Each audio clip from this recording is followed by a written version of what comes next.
नमस्कार। आज हम भगवद गीता के पहले अध्याय में थोड़ा गहरे उतरेंगे। उन क्षणों को महसूस करने की कोशिश करेंगे जहां महान योद्धा अर्जुन एक भावनात्मक बवंडर में फंस जाते हैं। हम खास तौर पर श्लोक 26 से 30 पर ध्यान देंगे। हमारे पास इसके लिए अर्जुन का विषाद, गांडीव का पतन, स्रोत से कुछ बारीकियां भी हैं। हमारा मकसद है कुरुक्षेत्र के मैदान में अपनों को दुश्मन के रूप में देखकर अर्जुन की उस उथल-पुथल को समझना। सोचिए जरा, युद्ध के लिए तैयार हों और सामने अपने ही प्रियजन खड़े हों, कैसी स्थिति होगी? चलिए इसे करीब से देखते हैं। बिल्कुल। और ये सिर्फ कोई युद्ध नीति या दर्शन की बात नहीं है, ये मानवीय भावनाओं की कह सकते हैं पराकाष्ठा है, जिसे गीता इतने अद्भुत ढंग से सामने रखती है। तो श्लोक 26 में जब कृष्ण रथ को दोनों सेनाओं के बीच लाते हैं, अर्जुन क्या देखते हैं? पिता समान लोग, दादा, गुरु, मामा, भाई, बेटे, पोते और दोस्त भी। कितना चौंकाने वाला नजारा रहा होगा। मतलब युद्ध भूमि एक तरह से पारिवारिक समारोह जैसी बन गई। हाँ, ये समझना बहुत जरूरी है। अर्जुन के लिए वो सिर्फ शत्रु नहीं थे, वो रिश्ते थे, सम्मान था, स्नेह था।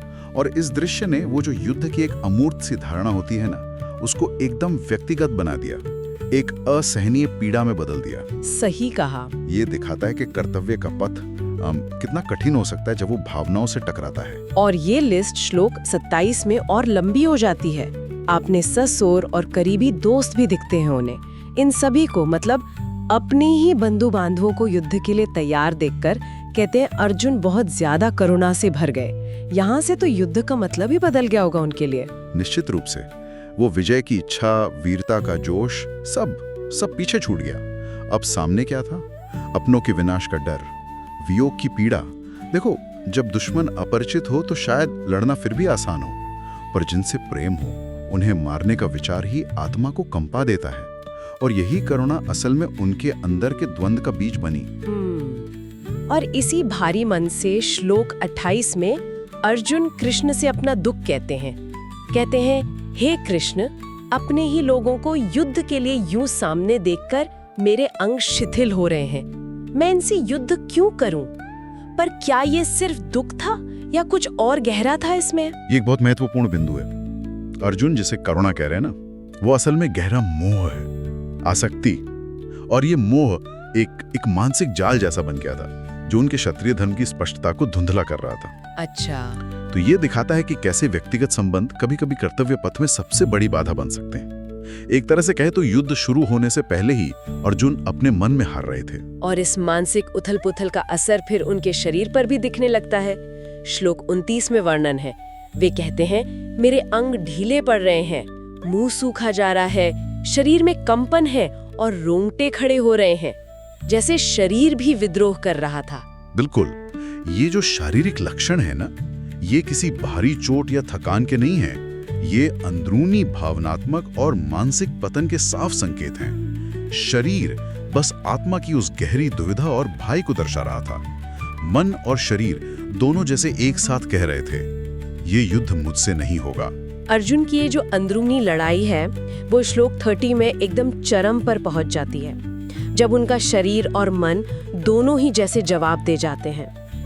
वे कहते हैं, हाथ से गांडीव धनुष फिसल रहा है, त्वचा में जलन हो रही है, मैं खड़ा भी नहीं रह पा रहा हूँ और मेरा मन वो पूरी तरह भ्रमित है। गांडीव का गिरना, ये तो बहुत बड़ी बात है अर्जुन के लिए। हाँ, बहुत बड़ी बात। गांडीव सिर्फ एक धनुष नहीं था, वो अर्जुन की पहचान था, उनकी वीरता, उनके क्षत्रिय धर्म का प्रतीक था। उसका हाथ से फिसलना वो सिर्फ हथियार का गिरना नहीं था, नहीं, ये अर्जुन के आत्मबल का, उनके आत्मविश्वास का और युद्ध करने के संकल्प का चरम क्षरण था। ये उस वीर का पूर्ण मानसिक और भावनात्मक बिखराव दिखाता है, जो अब अपने कर्तव्य को मोह के आगे हारता देख रहा था। तो हमने देखा कि कैसे कुरुक्षेत्र के मैदान में अपनों को सामने पाकर वो अर्जुन, जिन्हें अजय माना जाता था, वो शारीरिक और मानसिक रूप से पूरी तरह टूट गए। उनका संकल्प डिग गया, शरीर ने साथ छोड़ दिया। हाँ, और यहाँ एक गहरा प्रश्न उठता है, क्या अर्जुन का ये विषाद, ये दुख केवल एक योद्धा की क्षणिक कमजोरी है, या ये उस गहरे आध्यात्मिक संकट और ज्ञान की भूमिका है जिसे श्री कृष्ण अब उजागर करने वाले हैं? शायद ये मोह टूटना जरूरी था उस परम सत्य को समझने के लिए। ये सोचने वाली बात है। बिल्कुल। अगर इस तरह की गहरी बातें और विश्लेषण सोचने पर मजबूर करते हैं, उपयोगी लगते हैं, तो इस चैनल के साथ जुड़े रहने पर विचार कर सकते हैं।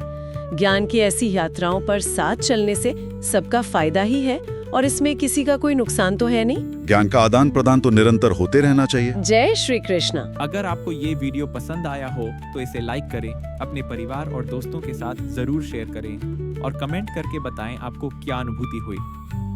ऐसे ही और सनातन ज्ञान से जुड़ी वीडियो के लिए चैनल को सब्सक्राइब करना बिल्कुल मत भूलिए। मिलते हैं अगले दिव्य वीडियो में। जय श्री राम।